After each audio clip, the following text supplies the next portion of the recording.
Une personne se réveille dans un endroit étrange, se questionnant sur son identité et se demandant s'il est déjà décédé. Il entend la voix d'une femme qui implore un ancêtre d'avoir pitié d'elle et de son enfant et de la laisser accoucher.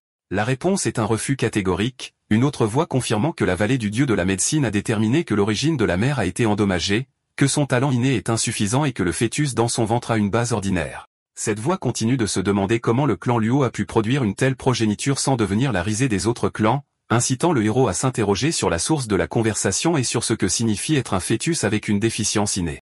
Soudain, il réalise l'horrible vérité. Il a été transporté dans un monde fantastique en tant qu'enfant à naître. Il voit sa mère enceinte devant lui et se rend compte qu'il est l'enfant avec la déficience innée dont il parle. Il remarque que l'aîné Zhongzhou semble déterminé à l'abandonner, et il contemple la cruauté de ce monde régi par la force où les faibles sont abandonnés même en tant que fœtus. La mère, Shantian, demande s'il est d'accord avec cette décision. Shantian lui crie dessus, se demandant comment son enfant avec des os de racines endommagés pourrait partager les ressources et la chance du clan Luo, le comparant au fœtus de Yune, qui est considéré comme un corps céleste. La mère répond avec colère, rappelant à Shantian que c'est elle qui lui a transféré son énergie véritable innée pour le sauver lorsqu'il était blessé et inconscient, et que cet acte est ce qui a causé l'endommagement des os de racines de son enfant. Shantian ne lui donne qu'un seul choix, soit quitter le clan Luo, soit abandonner son enfant. La mère est choquée par ces options. Le fœtus se demande quel genre d'ordure forcerait une mère à prendre une telle décision et attend anxieusement le choix de sa mère. La mère, dont le nom s'avère être Zhang Kuishin, prend sa décision et annonce qu'elle quittera le clan Luo. L'aîné et Shantian la regardent sous le choc. Zhang Kuishin déclare que sa vie et sa mort avec son enfant n'ont plus rien à voir avec le clan Luo à partir de ce jour. L'enfant jure à sa mère que bien qu'il soit un enfant faible avec des os de racines endommagés, il travaillera dur pour cultiver, et qu'ils gagneront leur dignité ensemble. Dans ce moment de détermination, un système électronique appelé système de floraison tardive apparaît devant lui, qui lui a été lié parce qu'il a montré la détermination de cultiver. Il est choqué et excité d'avoir un système, mais il se met rapidement en colère contre son nom, criant qu'il n'est même pas encore né pour être un retardataire. Il découvre que le nom complet du système est système de grandeur à floraison tardive et réfléchit à la façon dont le système le pousse à travailler dur alors qu'il est encore dans le ventre de sa mère, puis se demande si ce système est arrivé 300 ans trop tôt. Le système lui montre un aperçu de son avenir difficile, où lui et sa mère, Zhang Kuishin, seront incapables de cultiver et seront soumis au ridicule et au mépris de tous. Le système continue d'afficher l'avenir tragique de l'enfant, montrant comment son demi-frère a atteint le Tao alors qu'il dépend des pilules que sa mère a mendiées pour rester en vie et lui montrant que sa détermination à défier le destin n'est venue qu'après la mort de sa mère. Le fœtus rejette catégoriquement ce destin, criant au système d'arrêter de montrer cette vision tragique. Réalisant que le système est arrivé 300 ans trop tôt, il décide de transformer sa vie d'un échec en un triomphe et jure qu'il réécrira son histoire pour devenir un miracle qui balayera les cieux. Le système lui présente une mission de débutant pour cultiver volontairement pour la première fois et émerveiller sa mère. La récompense étant la fusion avec le corps sacré archaïque, il est stupéfait. Et le système explique que ce corps confère une force physique invincible capable de défier les anciens empereurs. Il réalise qu'avec ce don, il peut définitivement défier le destin. Profitant d'être dans le ventre de sa mère pour faire facilement circuler l'énergie spirituelle par la respiration fœtale, sa mère ressent l'étrange activité à l'intérieur d'elle et se demande sous le choc si son fils a déjà commencé à cultiver alors qu'il est encore dans son ventre. Le système annonce l'achèvement de la mission et commence le processus de fusion avec le corps sacré archaïque, ce qui active l'héritage des anciens sages. La mère remarque un étrange phénomène ressemblant à la foudre à l'extérieur. Alors que dans sa conscience, elle voit des visions d'anciens empereurs devant lesquels les héros ne sont rien.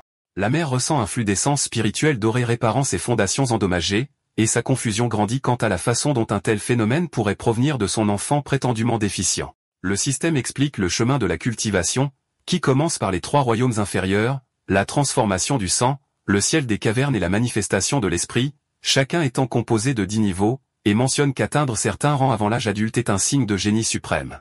On dit que celui qui peut percer la manifestation de l'esprit avant d'atteindre l'âge adulte et atteindre le royaume vénérable, même à son premier niveau, est considéré comme un miracle parmi les miracles. C'est ce qu'on appelle le destin. Le système affiche le nouveau statut de l'enfant, maintenant nommé Zhang Wang, avec son corps sacré archaïque ayant atteint le premier niveau de transformation du sang, puis progressant rapidement à travers les 2e, 3e et 4e niveaux. Zhang Wang déclare que ce moment est le point de départ pour défier et réécrire son destin. Ailleurs, la mère arrive dans une grande résidence et annonce son retour à son frère aîné et à sa belle-sœur, où elle est reçue par son frère aîné, Zhang Wang, et sa femme, Zhang Zixing.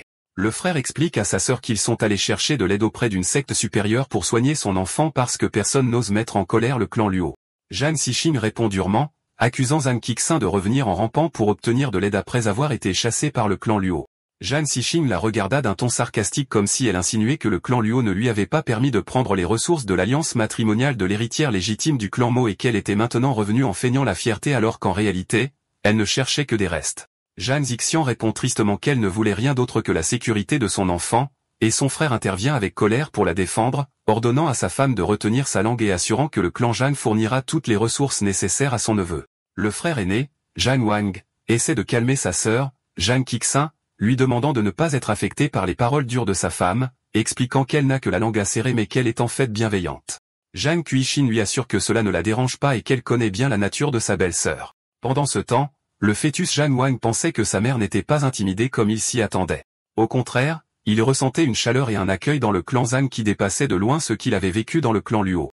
Ses pensées sont interrompues par l'arrivée des parents de Zhang Quixin qui annoncent leur retour et qu'ils ont amené avec eux une figure distinguée, le sage Miao, du palais du sage de la création. Le fœtus est hypnotisé par la beauté époustouflante du sage, pensant en lui-même que cette beauté est digne d'un monde fantastique de Zhanxia. Soudain, le fœtus est surpris par la réapparition de son système électronique, qui lui présente une nouvelle mission sous le nom de grandeur à floraison tardive. Zhang Wang se rend compte que le système doit réagir automatiquement lorsqu'il rencontre une personne puissante et décide que le sage Miao est sa meilleure option pour le moment. Il décide que s'il montre son talent tôt, cela valorisera davantage sa mère pour le clan. La mère, Zhang Qixin, s'avance et demande respectueusement de l'aide au sage, tandis que le fœtus prévoit d'étonner le sage avec la puissance de son corps sacré archaïque. Le sage demande à tout le monde d'attendre dehors, leur disant qu'elle examinera le fœtus avec le patient à l'intérieur de la salle. Le sage rassure la mère qu'elle n'utilisera aucun pouvoir spirituel pour stimuler le fœtus parce qu'il est faible. Le sage place sa main sur le poignet de la mère pour vérifier son état. Le fœtus entend le mot faible et pense sarcastiquement, la défiant de dire cela à son corps sacré archaïque. Dès que le sage pose sa main sur le poignet de la mère, son expression change, et elle ressent une aura terrifiante venant de l'air primordial chaotique. La mère lui demande avec inquiétude ce qui se passe, et le sage demande avec étonnement si cet enfant a déjà été diagnostiqué comme manquant de pouvoir inné. La mère confirme que c'était le diagnostic des guérisseurs du clan Luo. Le sage décide qu'elle verra par elle-même la profondeur du potentiel de cet enfant et commence à utiliser son pouvoir pour l'examiner. Le fœtus sent que son futur maître n'est pas encore satisfait, alors il décide de montrer toute sa puissance et ordonne à son corps sacré archaïque de s'ouvrir. Le sage note que ce petit ne refuse toujours pas d'abandonner et admire son esprit combatif, disant que si elle n'était pas venue ici par hasard, le monde aurait perdu un génie sans pareil. La mère est complètement stupéfaite. Puisque les personnes présentes ne connaissent pas la véritable nature de la structure osseuse innée du fœtus, le sage suggère d'utiliser son trésor spécial qui révèle la vérité de toute chose pour faire la lumière sur lui. La mère la remercie avec une profonde gratitude. Lorsque le sage et la mère sortent de la salle, l'anxiété règne parmi les membres du clan qui attendent dehors, pensant que l'examen s'est terminé rapidement parce que l'enfant ne pouvait pas être sauvé. Le sage leur dit de ne pas laisser leurs pensées s'emballer, puis annonce que l'enfant dans son ventre est non seulement indemne, mais qu'il possède en fait un talent inégalé.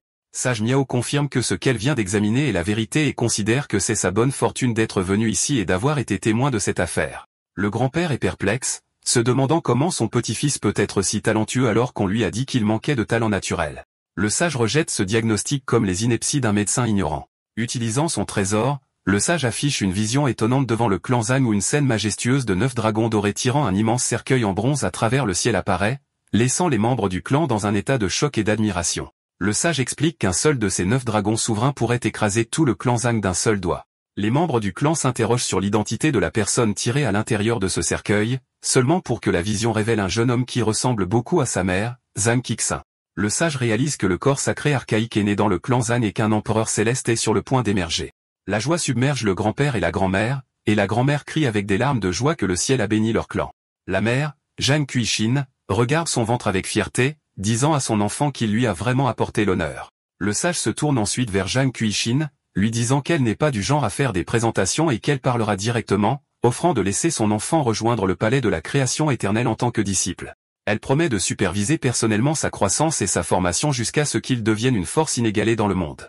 Les membres du clan sont à nouveau choqués, réalisant que cette offre est pour le poste de disciple principal, une position pour laquelle les héritiers des clans impériaux pourraient se battre jusqu'à la mort. Pendant ce temps, le fœtus, Zhang Wang, pense que le palais de la création est une secte de premier ordre, dépassant de loin l'exigence de son système d'au moins une secte de troisième ordre, et s'interroge avidement sur la taille de sa récompense. La mère, Zhang Qixin, s'incline respectueusement et accepte l'offre, exprimant sa gratitude et celle du clan Zhang pour cette grande faveur du sage. La mère pense à la façon dont le monde s'est inversé en une seule journée et demande à son enfant dans son esprit s'il souhaite devenir le disciple du sage. Le sage sourit, pensant à la chance qu'elle a eue de ressentir de la pitié et de venir dans le clan Zhang. Sinon, elle aurait manqué la chance de découvrir ce terrifiant prodige. À ce moment-là, le système de Zhang Wang lui montre un aperçu de son destin tragique original, puis le système annonce l'achèvement de la mission de rejoindre une secte de troisième ordre ou supérieur. Zhang Wang se réjouit intérieurement de l'achèvement de la mission et du fait que le palais de la création est une puissance de pointe, attendant avec impatience sa récompense. Confiant qu'avec le corps sacré archaïque et une technique de cultivation de haut niveau, aucun obstacle ne se dressera sur son chemin. Le système annonce la récompense, une méthode de cultivation suprême appelée l'art du démon dévorant le ciel. Zhang Wang est choqué de recevoir cette technique légendaire. Le système explique que cet art consiste à absorber l'énergie spirituelle du ciel et de la terre, formant un vortex de cultivation naturelle, et est une méthode évolutive avec des capacités de guérison et un immense pouvoir de suppression. Le fœtus décide qu'il ne peut pas perdre de temps et que c'est sa chance. Il commence immédiatement à cultiver alors qu'il est encore dans le ventre de sa mère, et une énergie spirituelle dorée s'élève de lui, tourbillonnant autour de la salle, étonnant sa mère et les membres du clan. Son oncle et sa tante regardent avec un choc absolu, et son oncle se demande avec incrédulité comment son neveu a commencé à cultiver avant même de naître. Le grand-père s'exclame que le ciel a béni le clan Zhang, tandis que l'oncle et sa femme regardent avec choc. Pendant ce temps, le sage Miao pense avec satisfaction qu'avec un disciple possédant le corps sacré archaïque, personne n'osera dire que sa lignée est faible dans le tournoi du palais immortel dans 100 ans. Le sage déclare qu'accepter un nouveau disciple nécessite un cadeau de rencontre, et en tant que maître, elle lui présentera d'abord un trésor. Le fœtus, Zhang Wang, est confiant, pensant qu'avec son corps sacré et la technique du démon dévorant le ciel, le trésor le reconnaîtra immédiatement comme son propriétaire. Il invoque spirituellement le trésor, confiant que maîtriser un trésor ordinaire est extrêmement facile pour lui. Le trésor se dirige directement dans le ventre de la mère et fusionne avec lui, surprenant le sage qui se demande comment un enfant à naître pourrait faire en sorte qu'un trésor le reconnaisse. Mais cela ne s'est pas arrêté là. Une fois la mission du système terminée, le fœtus a mentalement ordonné au trésor, maintenant connu sous le nom d'armure de suppression du feu du ciel et de la terre, d'être mis à niveau. L'armure se transforme et évolue en un trésor spirituel inné. Les membres de la famille sont émerveillés, s'interrogeant sur la nature de cette scène incroyable et sur la façon dont un enfant à naître pourrait maîtriser et améliorer un trésor. Le sage admet en elle-même qu'elle avait l'intention d'aider le garçon à fusionner avec le trésor, mais il ne l'a pas seulement maîtrisé seul. Son corps sacré a même réussi à le mettre à niveau vers un trésor spirituel inné. Le sage décide qu'avec un trésor spirituel inné lié à lui, aucun cultivateur ordinaire ne pourra lui faire de mal.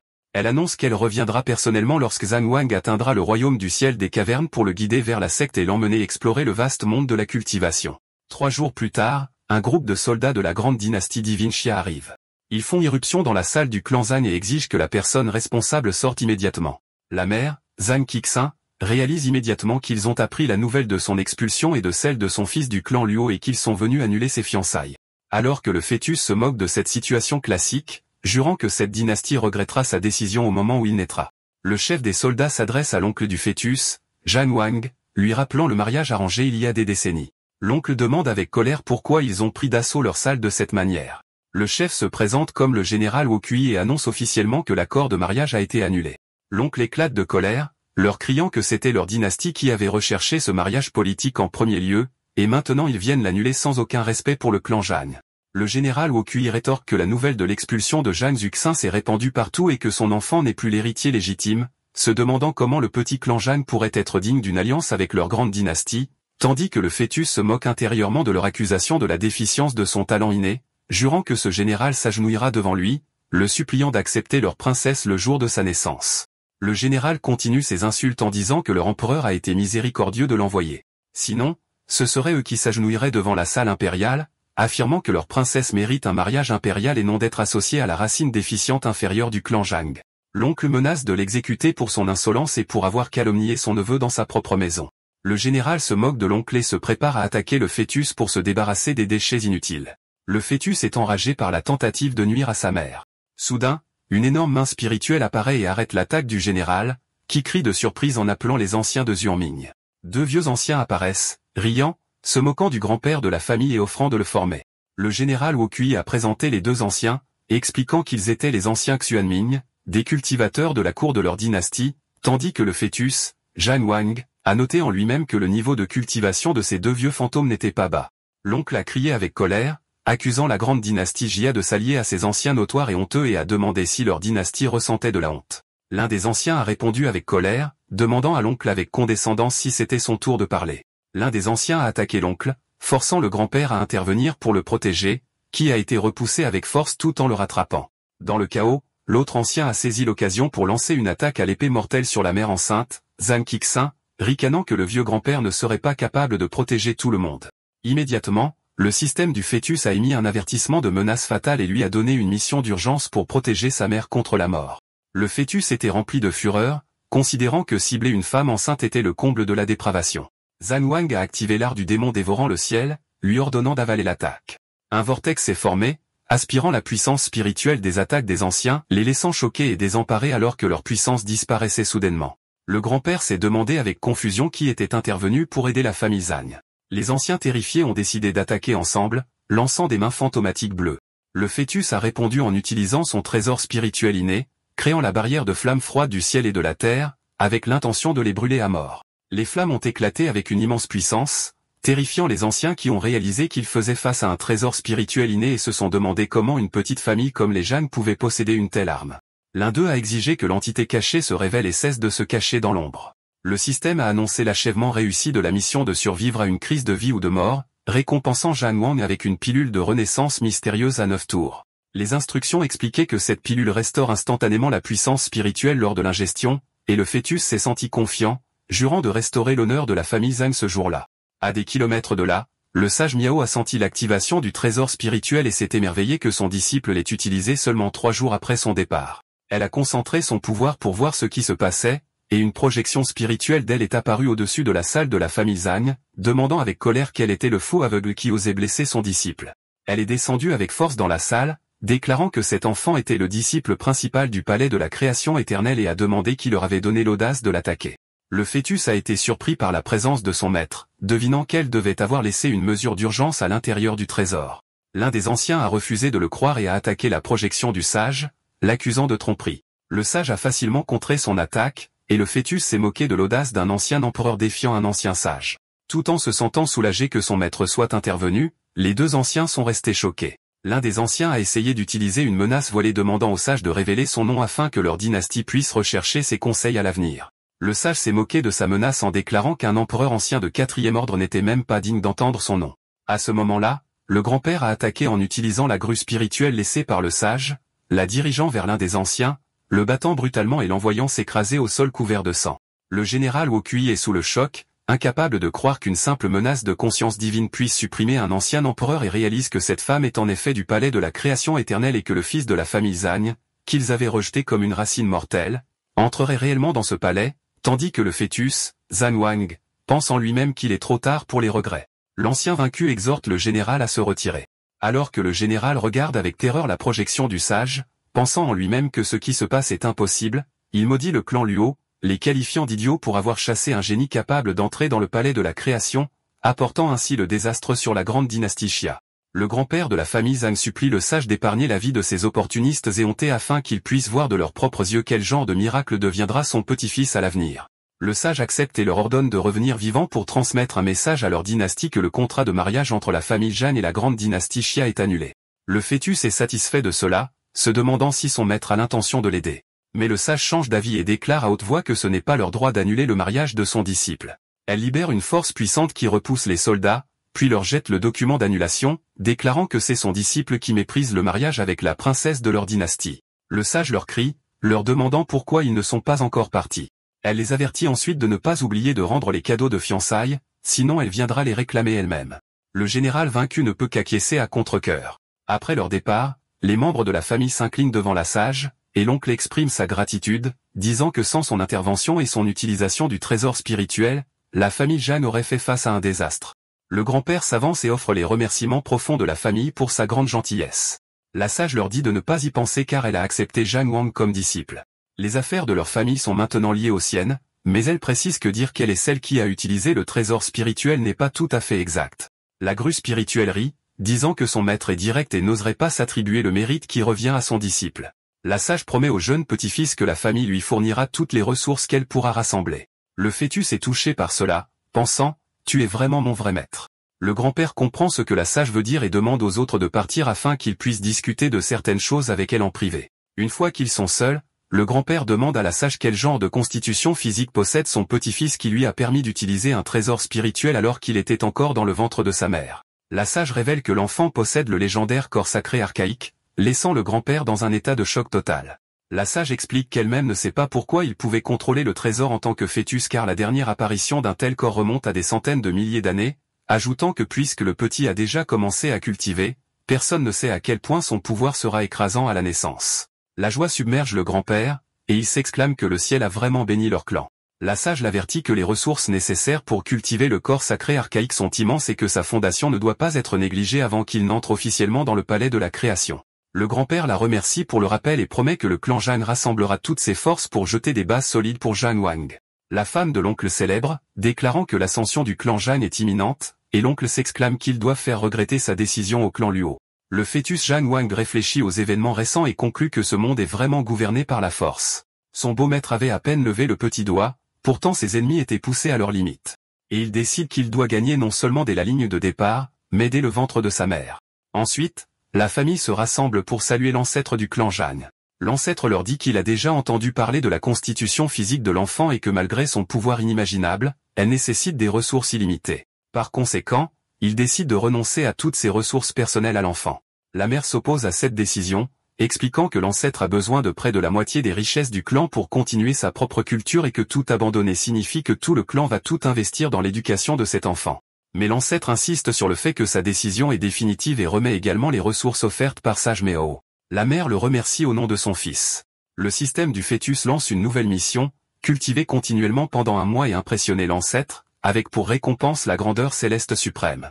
Zhang Wang est excité par la récompense, et le système explique que cette grandeur n'est née que chez d'anciens êtres puissants et qu'elle est dotée d'une capacité divine innée unique. Le fœtus est convaincu qu'avec les ressources qu'il a obtenues et la technique du démon dévorant le ciel, il peut atteindre le royaume de la manifestation spirituelle, et qu'un enfant à naître atteignant ce sommet suffira à impressionner l'ancêtre, et il commence à cultiver immédiatement.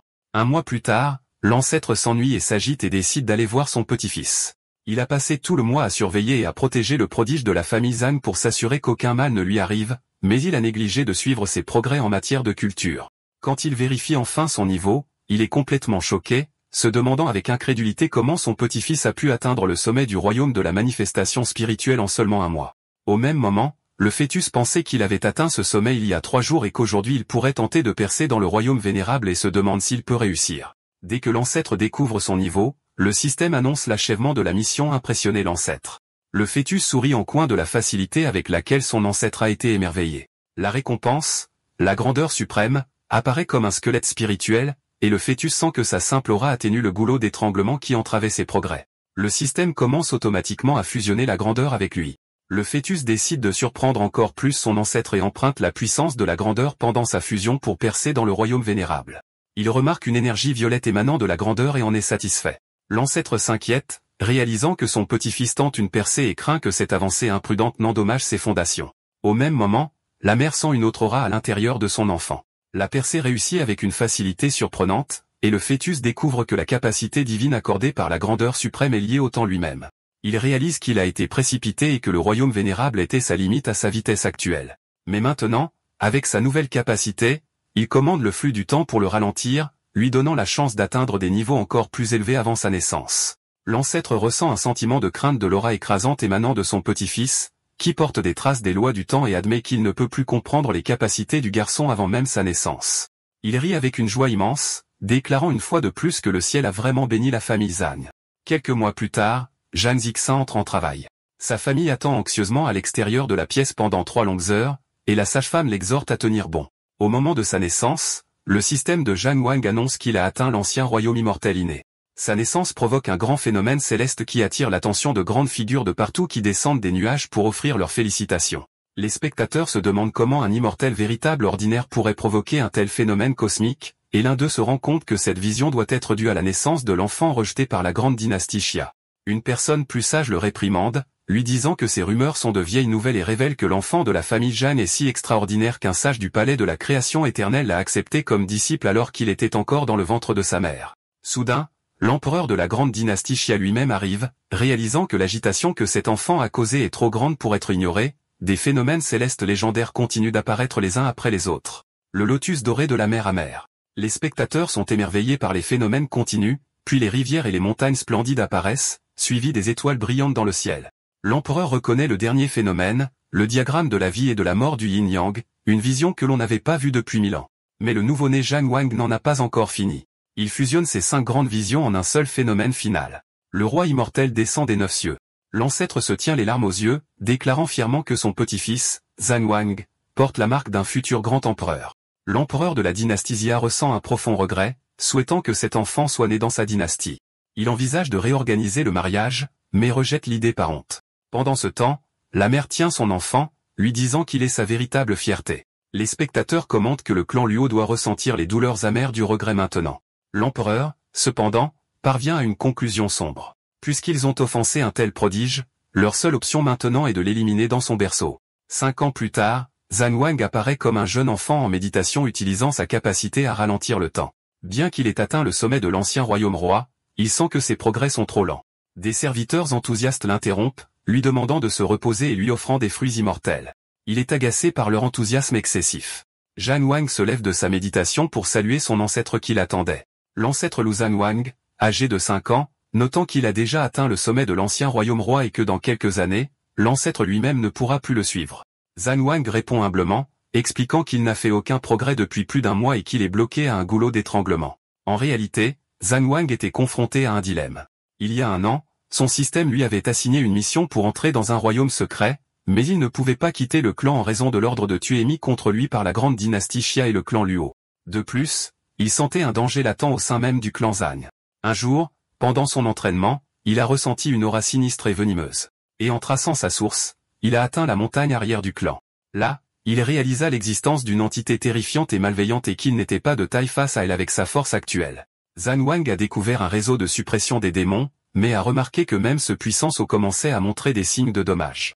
Avec cette menace interne et l'ordre d'élimination externe, il sentit que sa force actuelle était totalement inadéquate et décida qu'il devait sortir et trouver un royaume secret pour augmenter rapidement sa puissance.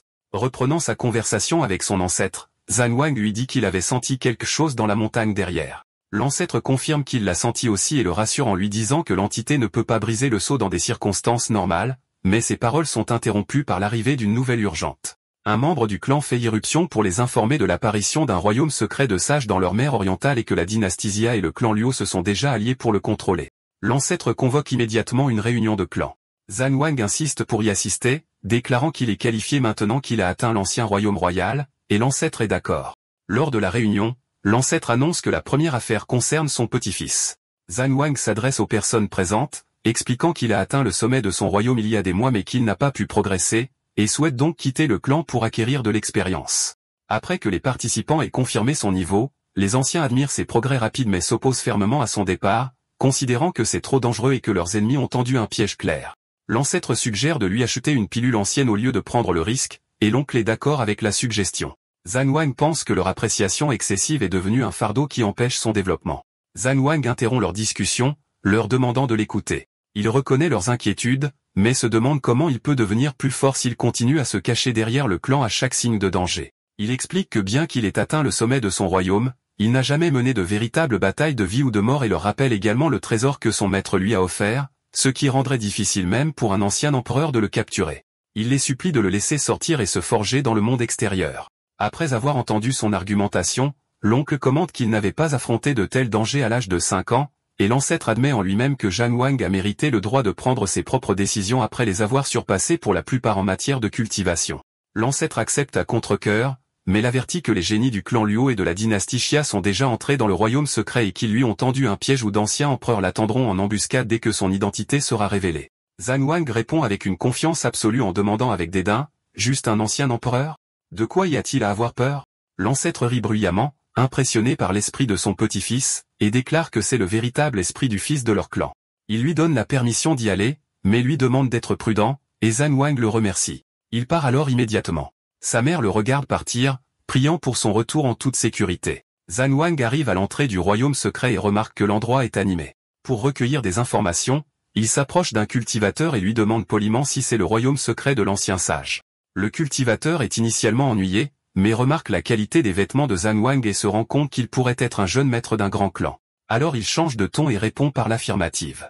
Zhang Wang prétend venir d'une humble secte, puis s'enquiert de la présence de tant d'enfants et de jeunes. Le cultivateur explique avec amertume que les grandes puissances, comme la grande dynastie Xia et le clan Luo, ont monopolisé ce royaume, n'autorisant l'entrée qu'à ceux qui ont moins de 18 ans. Zhang Wang se demande quel génie ses ennemis ont envoyé. À ce moment, un groupe de la grande dynastie divine Xia arrive, dirigé par la grande princesse Xia Maqian, dont la beauté stupéfie les spectateurs. Alors qu'une de ses suivantes essaie de la flatter et de rabaisser la concurrence, la princesse montre sa sagesse et la met en garde contre la sous-estimation des autres, mentionnant spécifiquement deux adversaires coriaces, le fils mystérieux du jeune chef du clan Luo et le fils Qilin du clan Zhang.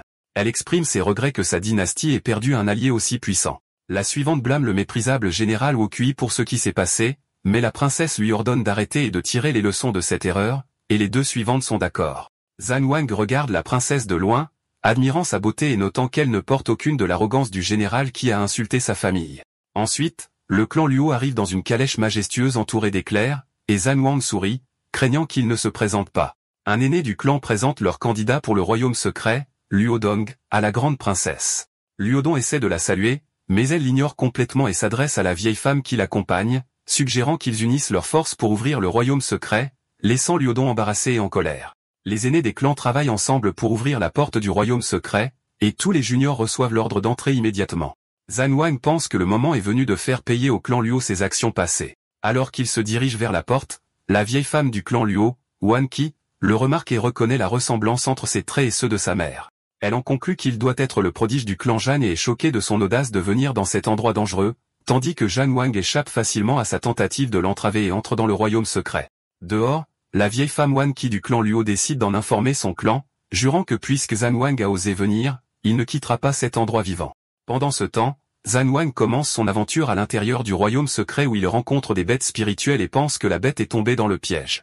Zhang Wang constate que ces bêtes sont faites d'énergie spirituelle pure et les vainc facilement, mais pense qu'elles ne l'affectent pas et que les récompenses de son système sont les plus précieuses.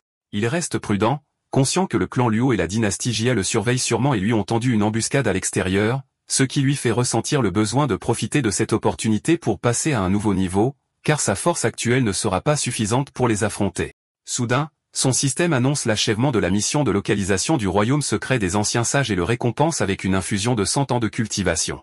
Zhang Wang s'assoit immédiatement pour absorber cette immense puissance, excité de voir quelle sera l'ampleur de l'élan qu'il obtiendra. Cette infusion d'énergie massive crée un pilier de lumière dorée qui s'élève dans le ciel, attirant l'attention de tous les jeunes cultivateurs du royaume secret.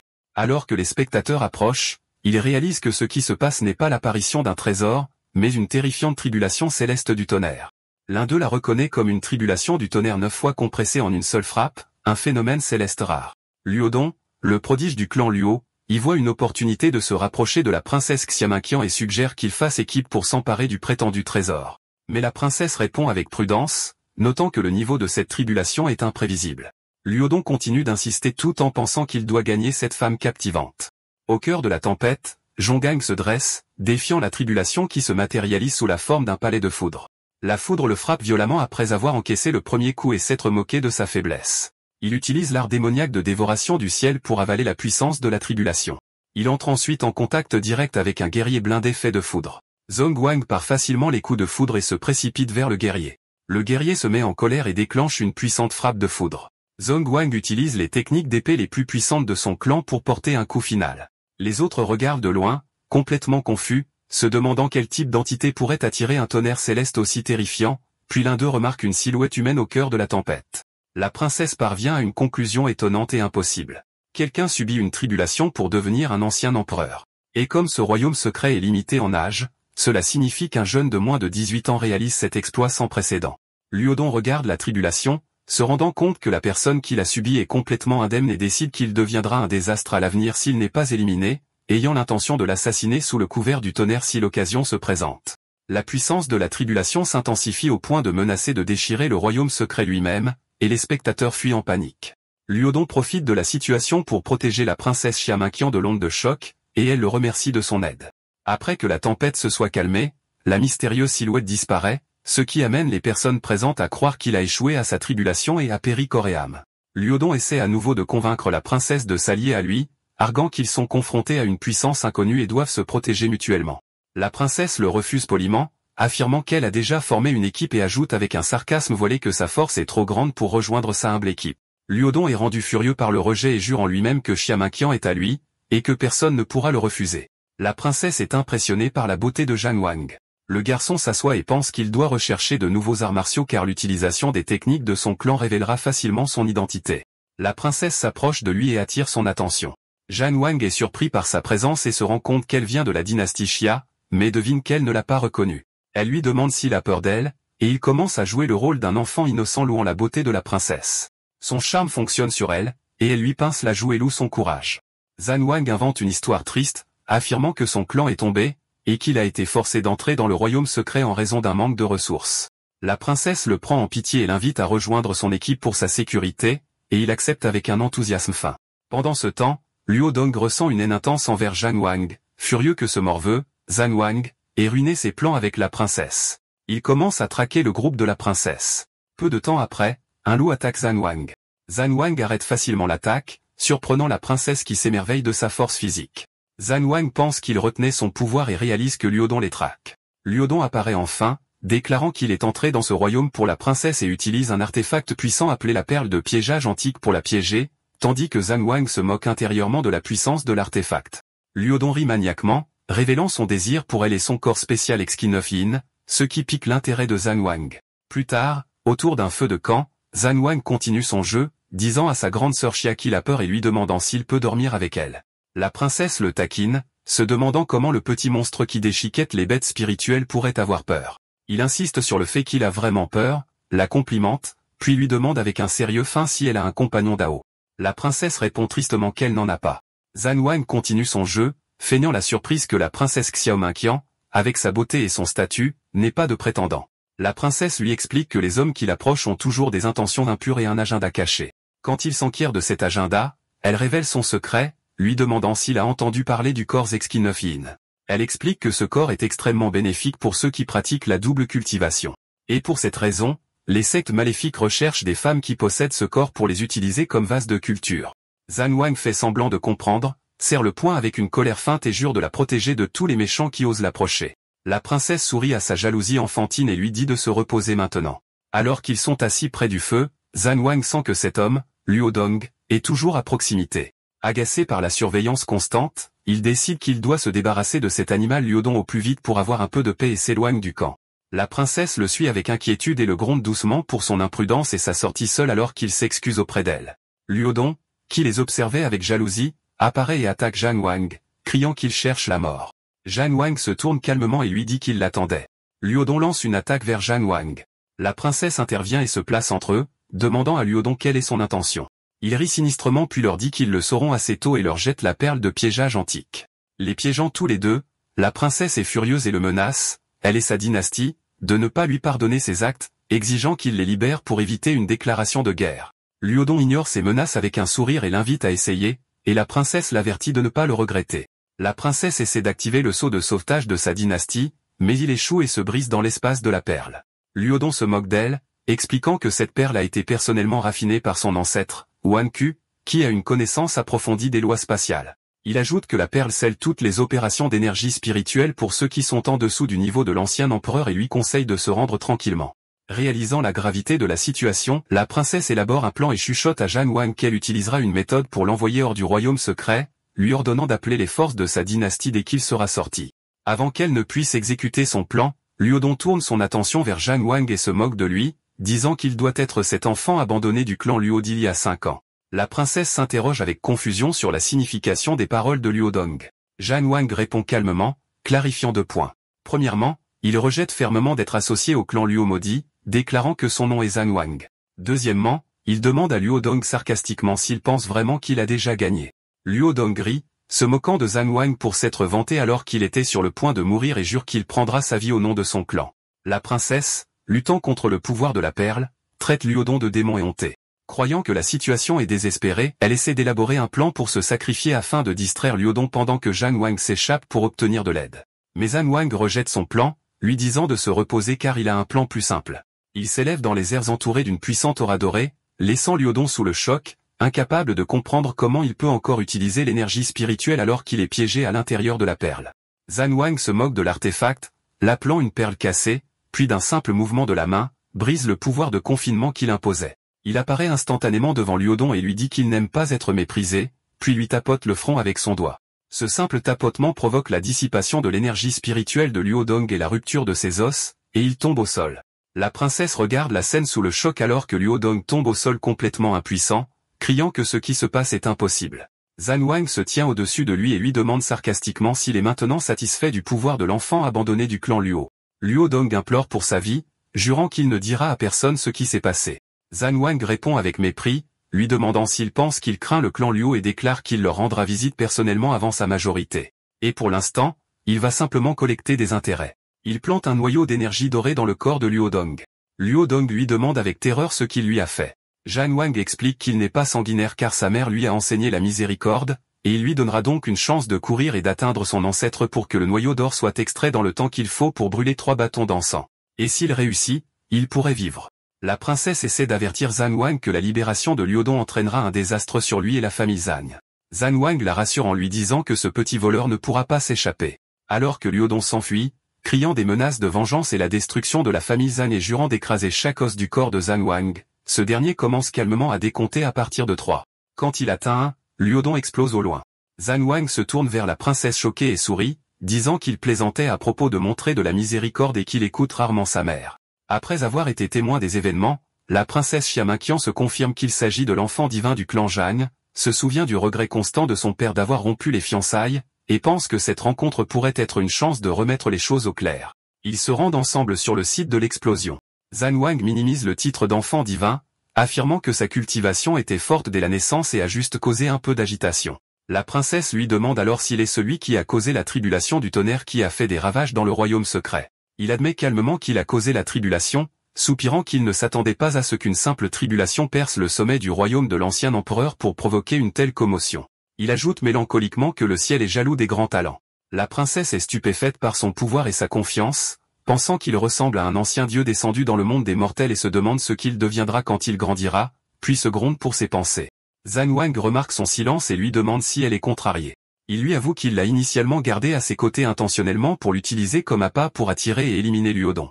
Elle le rassure en lui disant qu'elle n'est pas une personne mesquine et qu'elle n'est pas en colère. Au contraire, elle devrait le remercier de l'avoir aidé à éliminer une menace cachée, et Zhan Wang montre des signes de soulagement. Plus tard, près d'un feu de camp, la princesse réfléchit aux rumeurs selon lesquelles le fils Qilin du clan Zhan pourrait être la réincarnation d'un grand ancien empereur et estime maintenant que ces rumeurs ont un fondement de vérité. Elle s'émerveille de son immense talent, de sa ruse et de son éloquence, concluant que peu de gens de sa génération peuvent se comparer à lui. Zhan Wang interrompt ses pensées et reprend son rôle d'enfant innocent, se demandant à haute voix qui sera la chanceuse d'épouser la grande sœur Shaya à l'avenir, ce qui la déconcerte, et elle s'interroge sur ces étranges questions. Ensuite, sa conversation devient sérieuse. Elle l'avertit qu'il ne réalise pas la gravité de la situation avec le clan Luo, expliquant que Luo Dong était de leur lignée directe, et leurs ancêtres ne laisseront pas l'affaire se régler pacifiquement. Elle lui rappelle également l'embuscade que sa dynastie et le clan Luo lui ont tendue à l'extérieur du royaume secret. Zhan Wang répond avec dédain, disant qu'il tuera Luo Wang d'un seul coup de paume, et la princesse défie son excès de confiance, lui demandant ce qu'il fera lorsque le véritable pouvoir du clan Luo descendra sur lui, expliquant que le clan a de nombreux experts puissants. Pour l'aider à s'échapper, elle lui donne un trésor spirituel de son père qui peut dissimuler son aura. Elle insiste pour qu'il le prenne, disant qu'il l'a aidé et que la grande dynastie Xia ne restera pas nécessairement son ennemi. Zhan Wang accepte le cadeau mais clarifie sa position. Leur amitié est personnelle, mais il n'a aucune sympathie pour sa dynastie, et il jure de faire payer au général Woqui l'insulte faite à sa mère et le tort causé à son clan. Dans une initiative surprenante, la princesse lui demande « Et si nous vous livrions Woqui ?» D'accord, c'est la fin de l'histoire. Merci d'avoir regardé. À la prochaine.